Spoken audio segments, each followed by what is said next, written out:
สบายดีพี่น้องวันนี้วันศีลใหญ่เนาะใส่บาตรนะพี่น้องเนาะวันศีลใหญ่ใส่บาตรพี่น้องลงใส่บาตรอย่านำพี่น้องลุกไปเบิ่งซับไป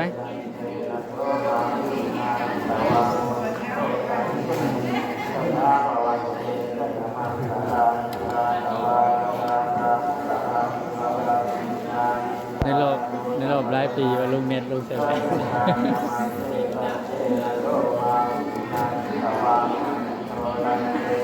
มื้อใดสิไปเกาหลีอีกนะบ่าวเกาหลีครับนี่ฮะไปสัมภาษณ์แล้วไปสัมภาษณ์อยู่ใจฮะก็เดี๋ยวไปลงสื่อเลยฮะมันก็ไปลงสื่อว่าท่านได้ไปสัมภาษณ์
สีแดดจังมือได้เนาะ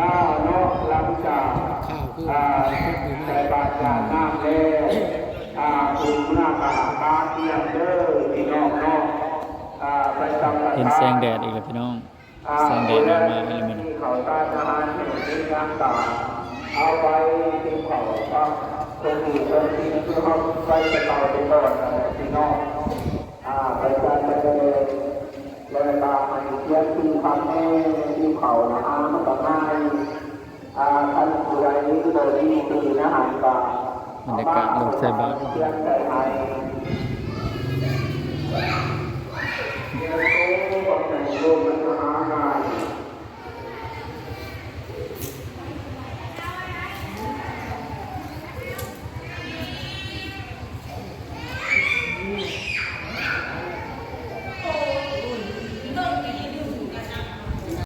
สบายดีพี่น้องสบายดีอีกรอบพี่น้องใส่บาตรกันจนว่าอยากแล้วพี่น้องเอ้ยลูกสาวให้มานอนน้ำแม่ย่าเมื่อคืนนี่ลูกสาวนี่ให้เดี๋ยวเมื่อหาพ่อว่าซั่นแม่ย่าโทรหาก็ใส่บาตรแล้วพาลงมาพี่น้องมาเบิ่งน้ำคลองปัดตีโทพี่น้องเอ้ยบ่ว่าแต่ป่าหมักพริกพี่น้องบ่ได้มาเห็นในสวนนี่2 มือพี่น้องต้นกล้วยเรียบร้อยพี่น้องปลากล้วยก็เรียบร้อยเลยจ้ะ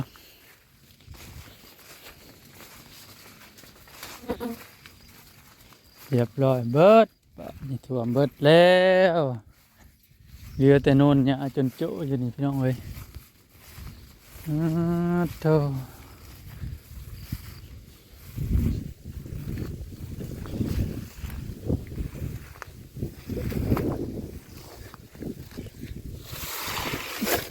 เรียบร้อยเบิดเลย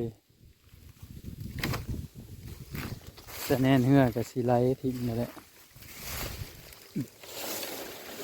ยังขึ้นต่อเนื่องเลยน้ำก็ได้ พอมีมือว่าสิลดเนาะยังขึ้นต่อเนื่องเลยเมื่อนี่น้ำนี่เหลือแต่โน่นเดียวนี่แหละพี่น้อง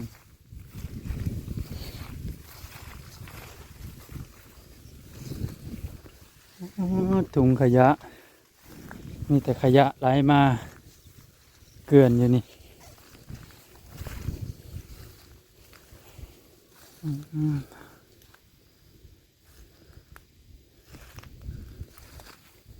เรียบร้อยท่วมเรียบร้อยแต่นี่บริยังท่วมเบิดทีบเลยบริเหลือยังเลยแต่นี่ท่วมเบิดจ้ะ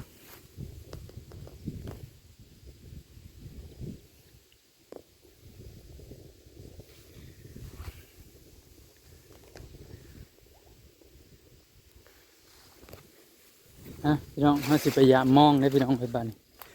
ต่อพอเป็นบ่ได้ลงไม้ยามเนาะเดี๋ยวหาสิพยายามเองโอ้น้ำท่วมเลยน้ำไม้กระสะนี่น้ำท่วมเลย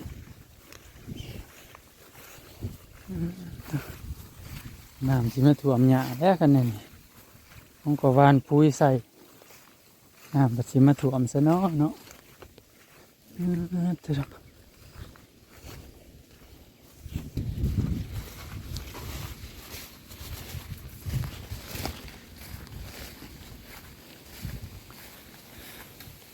ท่วมเบิดเลยปากพวดนะ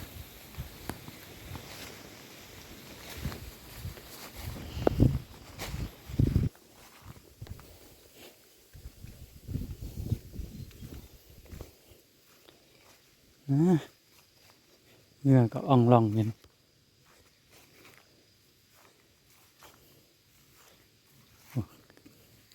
ใครแต่โบแมนมองน้ำไหลเนาะใครมองน้ำไหลนี่เรียบร้อยเลยนะหายามองกันไปเนาะน้ำท่วมเบิดที่เลยจับมองกับบ่ได้พี่น้องเอ้ยเหงื่อก็มองพี่น้องจับกับบ่ได้ตายแล้วนั่นน่ะอย่ามองกับบ่ได้ผู้เดียวนะเหงื่อก็เหงื่อกับเวงข้างนั่นเวงข้างนี้มีเงินเด้ซื้อลำใหม่นี่เอาใหญ่กว่าเก่าเนาะใหญ่กว่าเก่าซื้อจักรใหม่แล่นอยู่กลางคลองพุ่นโลดหาใส่เปียกใส่เบ็ดใส่เปียกอยู่กลางคลองพุ่นโลดคือลำบากแท้เหงื่อน้อยนะมีเงินซื้อเหงื่อลำใหม่คือเขาเด้สีคักอย่ามองก็บ่ได้เหงื่อเกาะมองขาดหมุนเบิดแต่พอลงมานี่แหละเราสิหายเห็ดมองเราขาดพี่น้องเลยโอ้ยยังขึ้นเลยได้น้ำ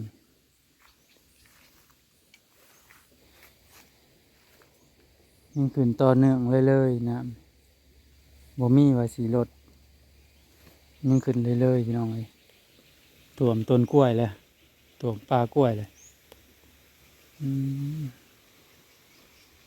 โพยังขึ้นเลยน้ำพี่น้อง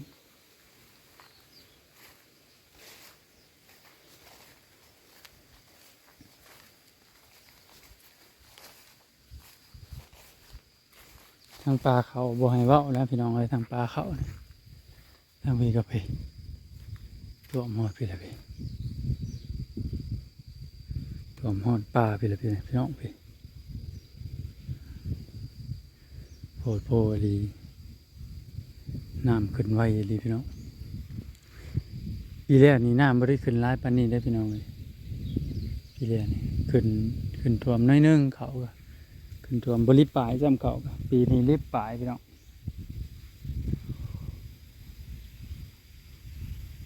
ปีนี้น้ำขึ้นท่วมเขาริบปลายเลยปีนี้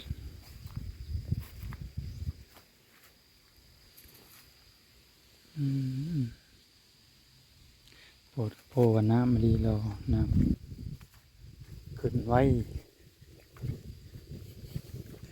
แต่พ้นเช้าตกนี่3 มื้อมื้อนี้แหละเนาะ3 มื้อนี้แล้วมีแสงแดดนี่พี่น้องเอ้ยฝนเช้าตกนี่3 มื้อนี้แล้วมีแสงแดดนำแน่แล้ว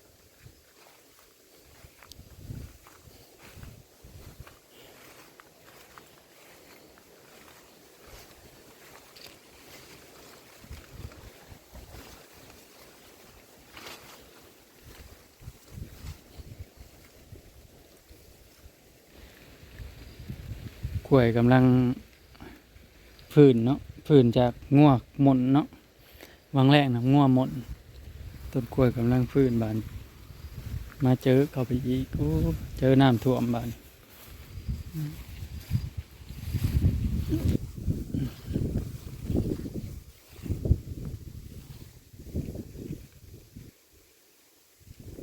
ท่วมไปเลยแต่ดอนแต่มองเอาไปตึกนี้นะแต่นะพี่น้องปาดอิหยังไหลมาพี่น้อง